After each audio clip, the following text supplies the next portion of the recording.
नमस्कार, 99 न्यूज़ में आप सभी दर्शकों का स्वागत है। मैं हूं आपके साथ प्रकाश कुमार। अभी हम खड़े हैं धनबाद कोर्ट परिसर में। जी हां, धनबाद कोर्ट परिसर में धनबाद बार एसोसिएशन का चुनाव होना है। इस चुनाव को लेकर जो प्रत्याशी मैदान में उतरे हुए हैं वो लगातार अधिवक्ताओं से मिलकर अपने पक्ष में वोट करने की अपील कर रहे हैं, क्योंकि आज प्रचार का अंतिम दिन है, कल मतदान है, परसों मतों की गिनती होनी है। तो इसे लेकर जो अधिवक्ता हैं, जो मैदान में प्रत्याशी उतरे हुए हैं, वो हर अधिवक्ताओं से मिलकर अपने पक्ष में वोट करने की अपील कर रहे हैं। मैं आपको बता दूं कि कुल 16 पदों के लिए 89 अधिवक्ता जो हैं वो मैदान में डटे हुए हैं। कोई प्रेसिडेंट के लिए चुनाव लड़ रहा है, तो कोई जनरल सेक्रेटरी के लिए, तो कोई सदस्य के लिए। हर कोई अपने पक्ष में मतदान करवाने के लिए अधिवक्ताओं से मिल रहे हैं, अपील कर रहे हैं, वादे की झड़ी लगा रहे हैं। उन वादों में कितना दम है ये तो 9 तारीख को ही पता चल पाएगा जब रिजल्ट सामने आएगा। लेकिन अधिवक्ता जो हैं वो दावे कर रहे हैं, वो आश्वासन दे रहे हैं, अगर हम जीत कर आते हैं तो आपकी उम्मीदों में हम खरा उतरेंगे। मैं आपको बता दूं कि इस मतदान में कुल 2100 अधिवक्ता भाग लेंगे। इसे लेकर पूरी तैयारियां कर ली गई है, क्योंकि कल वोटिंग है, तो वोटिंग के लिए पर्यवेक्षक भी तैयार हैं। खास करके जो बुजुर्ग अधिवक्ता हैं, विकलांग अधिवक्ता हैं, उनके लिए विशेष व्यवस्था की गई है, विशेष लाइन की व्यवस्था की गई है, ताकि उन्हें किसी भी प्रकार की कोई कठिनाइयों का सामना ना करना पड़े। कल यानी 8 जून को मतदान है और 9 जून को मतगणना की गिनती है। तो उसे लेकर कोर्ट परिसर में आज दिन भर गहमागहमी रही। जो प्रत्याशी हैं वो अधिवक्ताओं से मिलकर अपने पक्ष पे वोट करने के लिए अपील कर रहे थे, लोक लुभावन आश्वासन दिए जा रहे थे। और आज क्योंकि आज अंतिम दिन है, कल मतदान होना है, तो इसे लेकर कोर्ट परिसर में आज काफ़ी गहमागहमी देखने को भी मिली। ये तो 9 जून को ही पता चल पाएगा कि किसके सर ताज सजता है। लेकिन अभी का जो माहौल है, आज का जो माहौल है, इस माहौल पे आप देख सकते हैं कि सारे प्रत्याशी हर अधिवक्ताओं के पास जा रहे हैं और अपने पक्ष पे मतदान करने के लिए कह रहे हैं, अपील कर रहे हैं। इस दौरान जो प्रत्याशी मैदान में हैं, एक दूसरे पर लगातार आरोप प्रत्यारोप का दौर भी जारी है। तो चलिए हम कुछ अधिवक्ताओं से बात करते हैं, हम कुछ प्रत्याशियों से बात करते हैं जो इस चुनाव में मैदान में हैं। तो चलिए पहले हम उनसे बात करते हैं और सुनाते हैं कि क्या कुछ कहना है प्रत्याशियों का। सर्वप्रथम मैं 99 न्यूज़ को धन्यवाद देना चाहता हूं कि पिछले कई दिनों से यहां धनबाद बार एसोसिएशन में जो चुनाव हो रहा है, लगातार जो है कवरेज इसके द्वारा माध्यम से किया जा रहा है। मैं ये कहना चाहता हूं कि पूर्व में धनबाद बार एसोसिएशन में जो हमारे पद पे, मैं महासचिव पद का प्रत्याशी हूं और हमारे पद पर टोटल 6 प्रत्याशी मैदान में हैं। पूर्व में जो यहाँ से जो 6 प्रत्याशी हैं, 2 प्रत्याशी ही चुनाव जीते हुए कैंडिडेट हैं, वो भी इस बार मैदान में हैं। लेकिन उनके द्वारा जो कार्य किया गया, यहाँ के अधिवक्ताओं को छला गया। अधिवक्ताओं की जो मांग थी, जो अधिवक्ताओं के कल्याण के लिए जो कार्य किया जाना था, कंप्लीट रूप से उसको नकारा गया।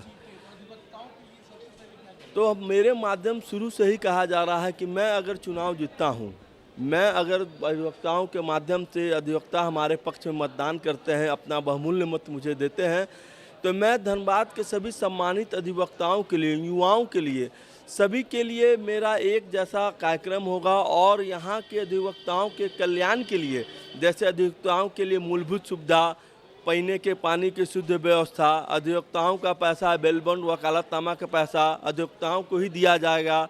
और बहुत सारी कल्याणकारी योजनाएं, जैसे महिला शौचालय यहाँ बढ़िया नहीं है, और भी शौचालय की जो व्यवस्था होनी चाहिए एसडीओ कैंपस में वो नहीं है। एसडीओ कैंपस में पानी की बहुत दिक्कत है। सीजीएम कैंपस में पंखा के अभाव में लोग बैठ रहे हैं, 28 फुट के नीचे पंखा के अभाव में लोग बैठ रहे हैं। तो बहुत सारी जो समस्या है, बहुत सारे ऐसे अधिवक्ता हैं जो अभाव में टेबल कुर्सी से वंचित रह जा रहे हैं। नए अधिवक्ता जो धनबाद बार में नया एनरोलमेंट करा रहे हैं, उनके बैठने के लिए जगह नहीं है, उनके पास ब्रीफ नहीं है, उनके पास कोई आय का साधन नहीं है। तो सभी चीज़ों को ध्यान में रखते हुए अधिवक्ताओं बार एसोसिएशन में अधिवक्ताओं का एक अपना एम्बुलेंस होगा एसोसिएशन का।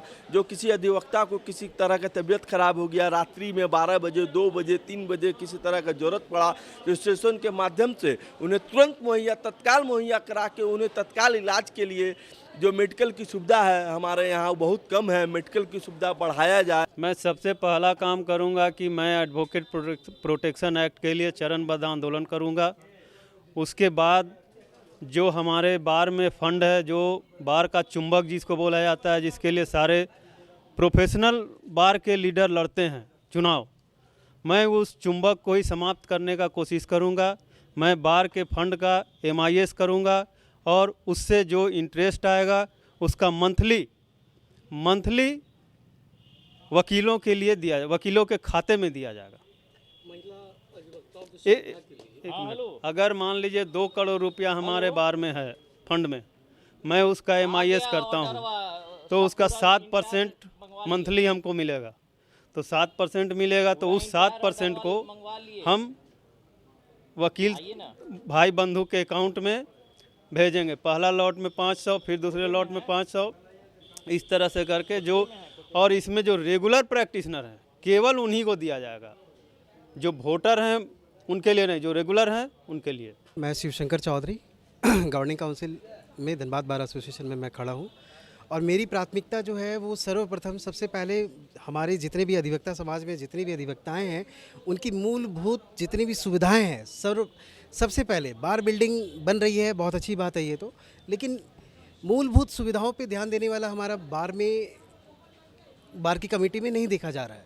जैसे यदि सबसे छोटी सी बात देखा जाए तो एक अधिवक्ताओं के पास पानी पीने तक की सुविधा नहीं है, न पानी पीने तक की सुविधा है, न मूत्राशय वगैरह बाथरूम वगैरह जाने के लिए कहीं भी जगह नहीं है हमारे पास, और यदि कहीं है तो वो भी उसकी अवस्था सही नहीं है। तो मेरा प्रयास यही रहेगा कि सर्वप्रथम यदि मैं आता हूँ पद पे, कमेटी में आता हूँ, तो अपने अधिवक्ता भाइयों के लिए सबसे पहले भौतिक जितनी भी सुविधाएं हैं सबको मुहैया करवाना, और बार में जहाँ जहाँ अधिवक्ता लोग बैठते हैं वहाँ उनके लिए पानी का कूलर की व्यवस्था करवाना, वाटर कूलर की व्यवस्था कराना,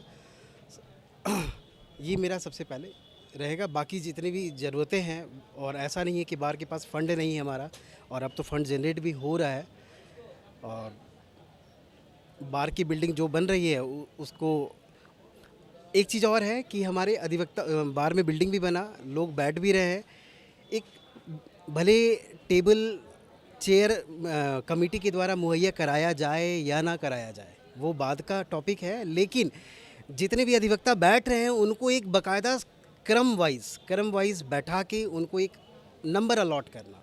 सबसे पहले अधिवक्ताओं का बैठने का जो बड़ा समस्या थोड़ा सा बचा हुआ है, 10 से 20% जो 28 कोट के बिल्डिंग में के नीचे में पार्किंग में बैठ रहे हैं, CGM SCGM के कॉरिडोर में बैठ रहे हैं, SDO कोर्ट के बीच में कैंपस के बीच में जो बैठ रहे हैं, LRDC कोर्ट के कैंपस में जो झुग्गी झोपड़ी वो बोल रहे हैं, प्लास्टिक के कवर डाल करके बैठ रहे हैं, उन लोगों को सबसे पहले प्राथमिकता है बैठाने का।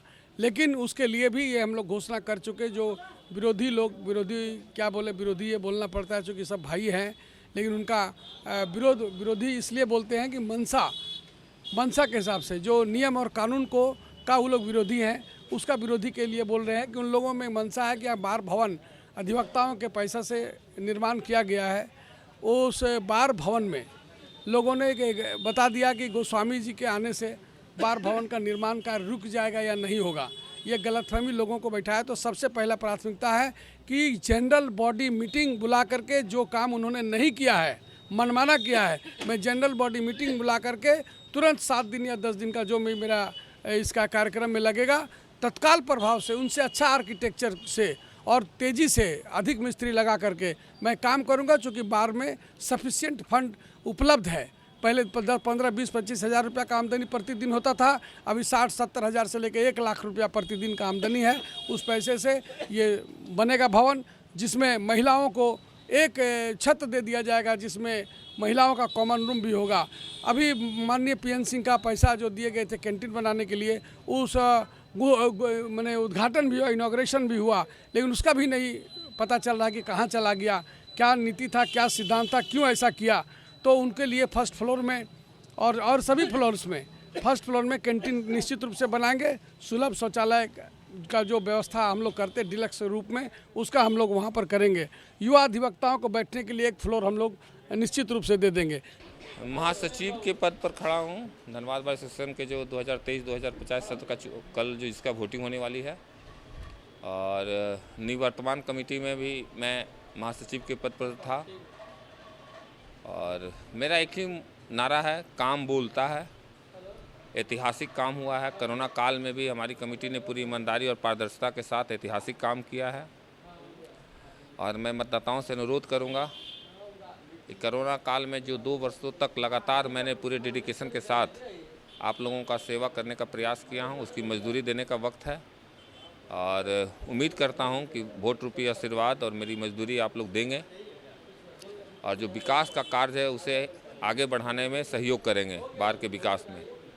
धनबाद बार एसोसिएशन में उपाध्यक्ष पद के लिए उम्मीदवार हूँ, और इससे पहले वाली कमेटी जो थी उस कमेटी में मैं उपाध्यक्ष रह चुका हूँ, और इस बार पुनः मैं इसी पोस्ट पर चुनाव लड़ रहा हूँ। और आज चुनाव प्रचार का अंतिम दिन है, और चारों तरफ हमारे जो समर्थक हैं वो काफ़ी उत्साहित हैं, हमारे कार्यों से बहुत खुश हैं। और मैं 2 साल में जितना बात सीखा इस बार के लोगों की सेवा करने का, उसका एक हमको अनुभव भी हुआ। अगले आने वाले जो सत्र है 2023-2025 उसमें मैं और अधिवक्ताओं के हित में काम करने के अपना दृढ़ संकल्प बनाया हूं, और उसी उद्देश्य को लेकर के मैं इस चुनाव को लड़ रहा हूं। और सभी अधिवक्ताओं को जो आशा है उसको मैं पूरा करने का कोशिश करूंगा। इन्हीं विश्वास के साथ मैं अपना ये चुनाव अभियान आज चला रहा हूं। तो आपने सुना कि क्या कुछ कहना है धनबाद बार एसोसिएशन के चुनाव में खड़े प्रत्याशियों का। जो अधिवक्ता मैदान में हैं उनका कहना है कि अगर हम जीत कर आते हैं, अगर अधिवक्ता हमें आशीर्वाद देते हैं, हम उन्हें बेहतर सुविधा प्रदान करेंगे।